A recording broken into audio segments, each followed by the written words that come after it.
We're here on South Australia's Yorke Peninsula, visiting the Coralline Caves at Curramulka.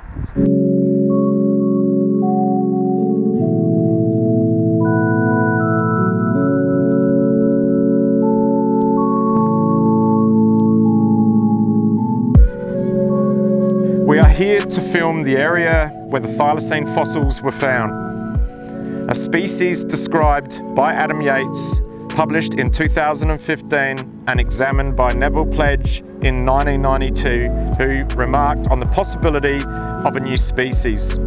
Named the Thylacinus yorkealis, Yorke after the Yorke Peninsula, earless meaning small. This has been described as the sister species of the Tassie tiger, Thylacinus cynocephalus. Its weight is estimated to be 16 to 18 kilos compared to the 20 to 30 kilos the Tassie tiger is. Tassie tiger fossils have also been found in South Australia.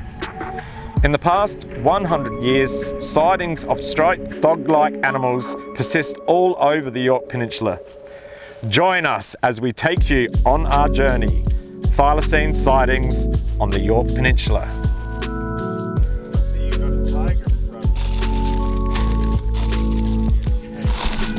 Aniseed oil, bacon grease and dog biscuits, salmon flavoured.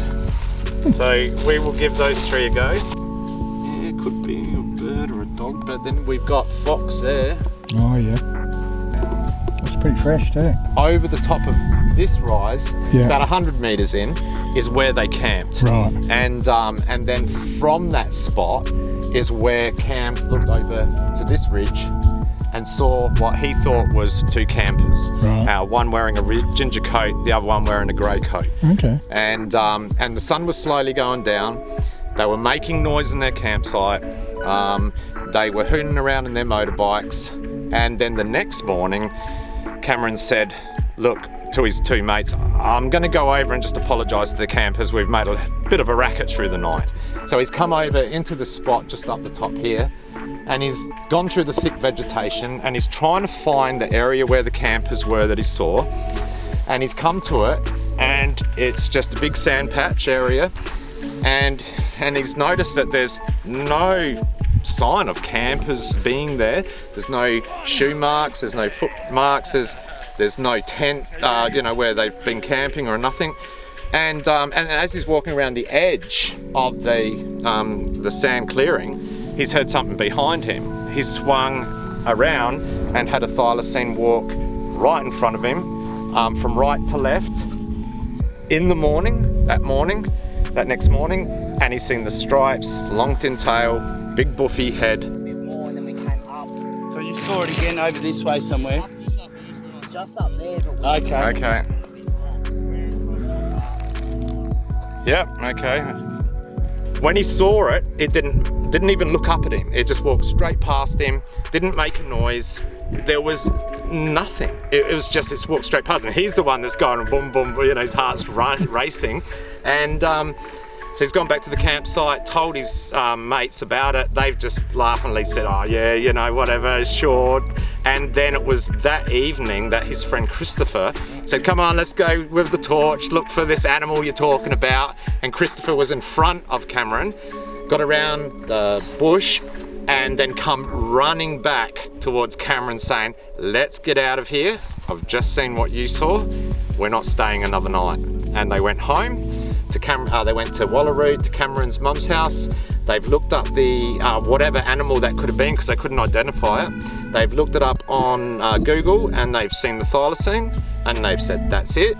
And they've got in touch with Neil at TAGOA, and then we've come and spoke to him, and they've shown us exactly where. So amazing sighting, that one. This is the area that the thylacine was seen.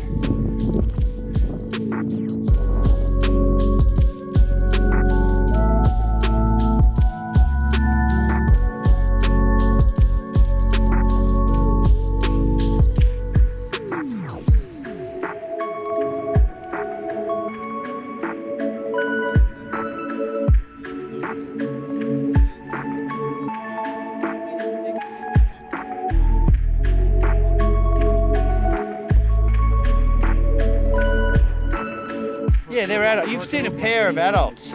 Or That's you've right, seen, yeah. You've seen a mum and a young one, one of the two. That's what I reckon. I got pretty close to wherever their den was and shit. Like, When Yeah. you're over in there. Yeah, it was over that way a fair bit though when I come down here by myself.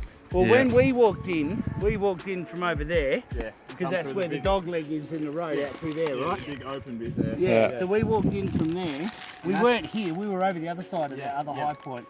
Yeah, and see this area here was where we were seeing heaps of tracks and stuff. But what we'll do is we'll walk down along the ridge line here.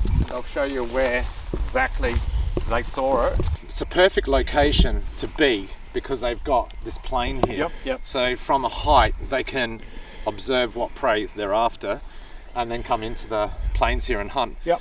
We'll walk up a little bit more to where that sand clearing is up there. And then climb it. Well, we don't have to, but we can if we want. I want to look at the view. You want to have a look at the view? I want to look at the Thylacine. Okay. Yep, no worries.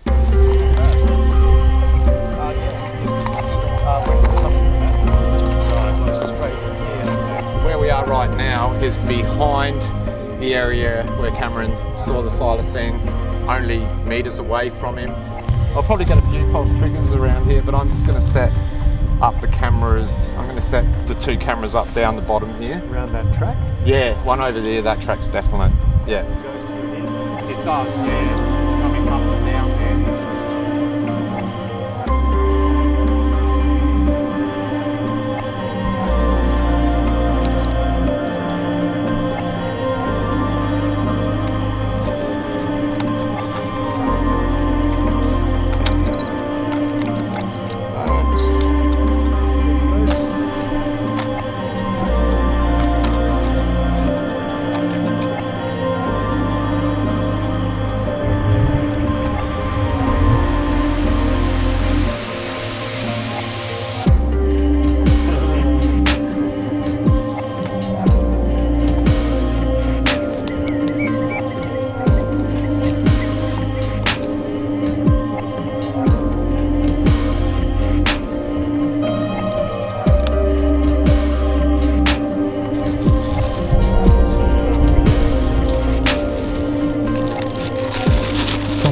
Tonight. So on the menu tonight, we have bacon grease, a little bit of rind, some pure aniseed, and some salmon flavoured dog biscuits. Yum. And a little bit of tea tree spray. With the aniseed, from some of the trappers from Tasmania back in the day, they found cooking the bacon and then mixing it with a bit of aniseed, pure aniseed, it actually, and then they dragged it from their campsite back and forward, it actually lured the thylacines in. And then also with the dog biscuits, I've read a story where an old trapper had a thylacine following him around because he'd been feeding his dog the dog biscuits, but the thylacine was smelling the dog biscuits coming into him. So we thought, well, the old trappers said that this was what worked for them, so we thought, well, we'll try it, the bacon grease with the aniseed. And I'll tell you what, it's brought in a lot of animals around my trail camera already, so it definitely does the job. It definitely has that lure effect.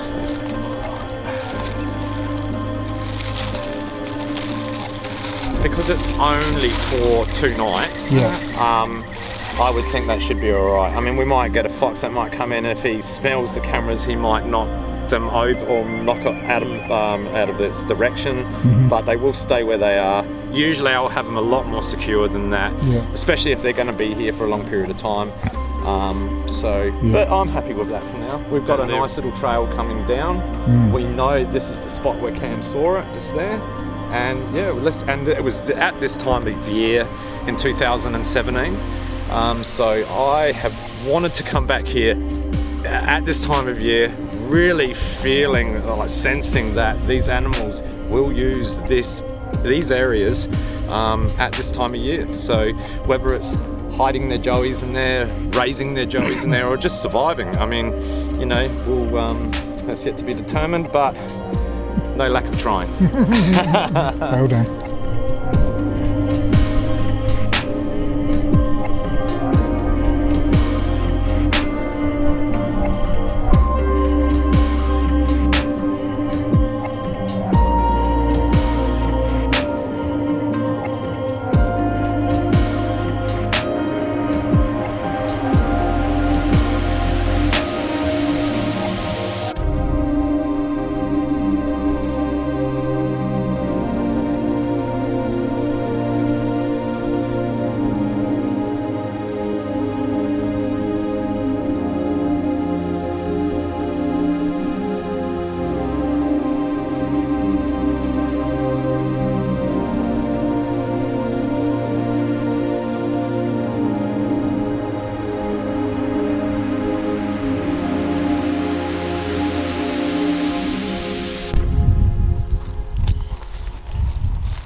may make Thylacine curious if it's in the area. And we got the wind behind us blowing into this area where Cameron saw the thylacine. Yep.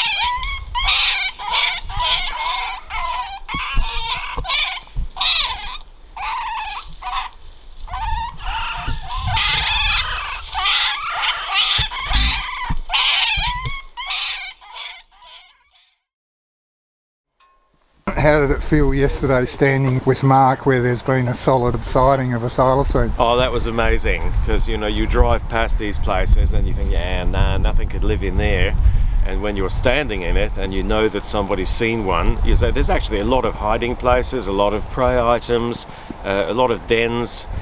When you're actually on the ground, you see a lot of stuff that you don't when you're, you know, reading or talking about stuff. So it's really worth getting in the field. I guess as a scientist I need to have an open mind, because we should always be open to new evidence, and I am. I haven't seen one, I know other people have, and I'd very much like to see one. If I did, I would definitely be a much firmer believer, but I'm certainly open to new evidence, as I think any good scientist should be. So one of the historic sightings that we have are from 1919. From Willamulka, very close to the Kadina township. A farmer Tully talks of how this beast or wolf type animal was going around taking his sheep. You can actually look this up on our group site, or you can look that up on our website, the Willamulka beast or Brea wolf. Also in Kadina, in around 2017, following on from that area, a lady had pulled over to fix up her tyre that had gone flat, and she was on a dirt road. She'd came out the car to change the tyre. She's changing the tyre. Her son asked to use the toilet, and she says, fine, go over into the bushes. And it's slowly starting to get dark, and then the son calls out and then starts sobbing, crying, and the mother asks what's wrong, and as she's looked over, she's seen two red eyes, and she's told her son to come back to the car. So he's run back to the car. She's finished the tyre by then. They've both jumped in the car, taken off, and she describes that looking in the rear view mirror, all she saw was the animal come onto the road and stand up on 2 feet. Another incident that happened, or sighting that happened in the 1940s, is just out of Kalpara.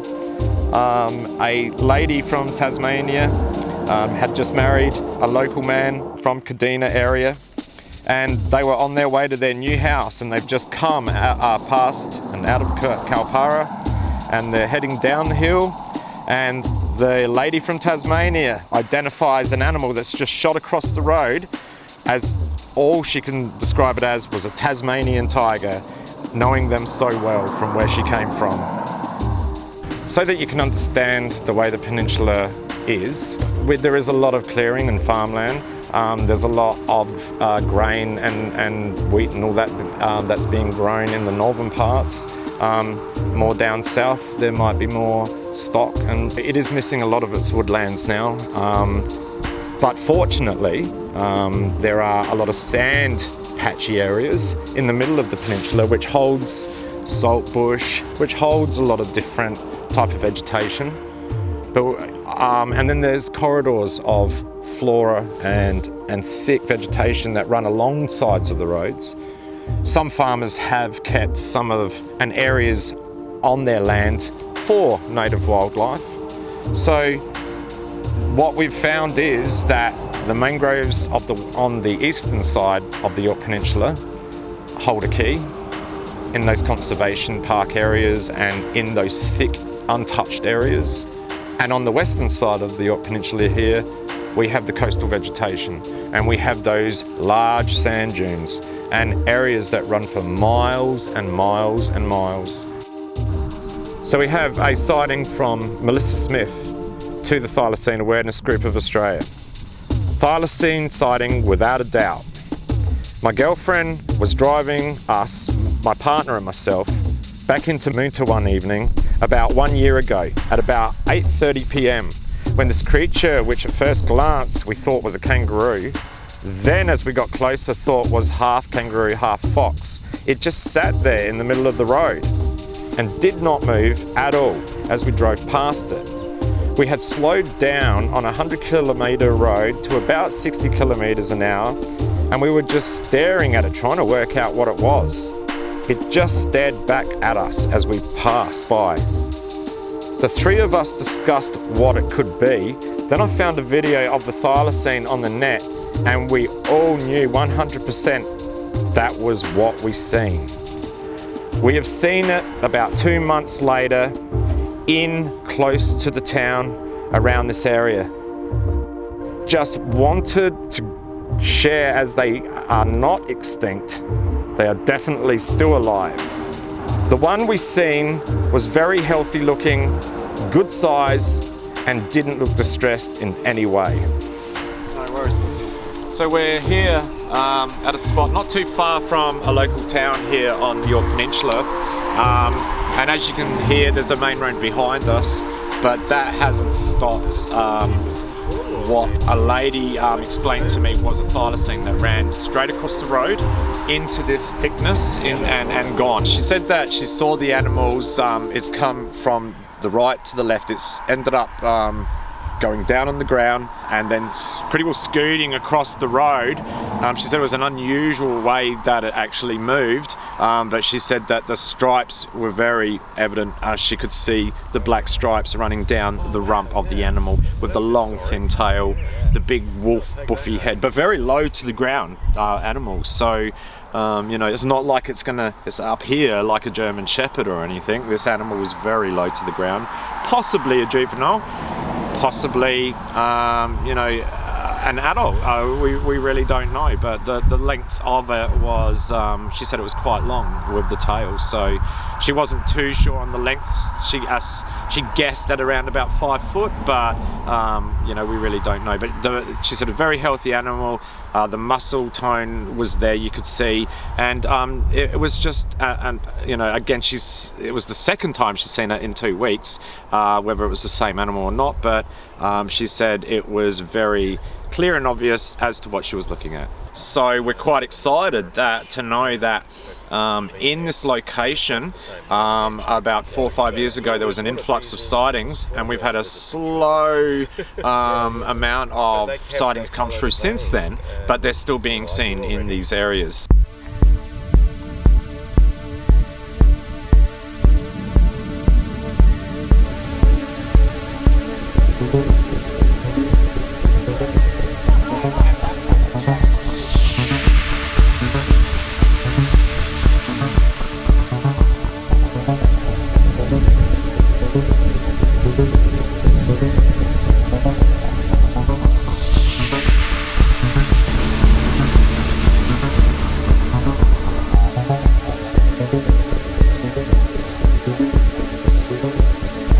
So another sighting that was brought to us was the pool day video.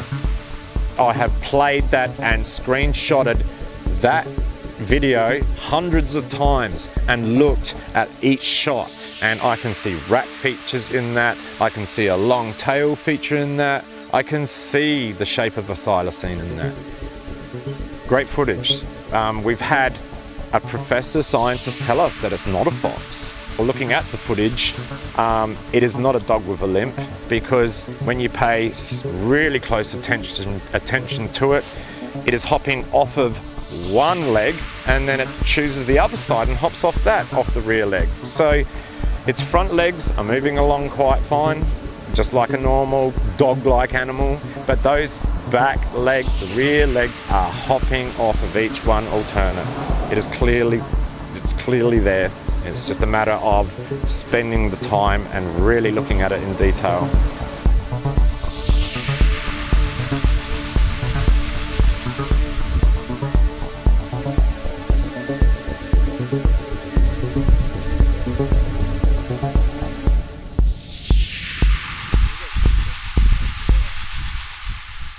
We are very hopeful that we are on the pulse of this animal.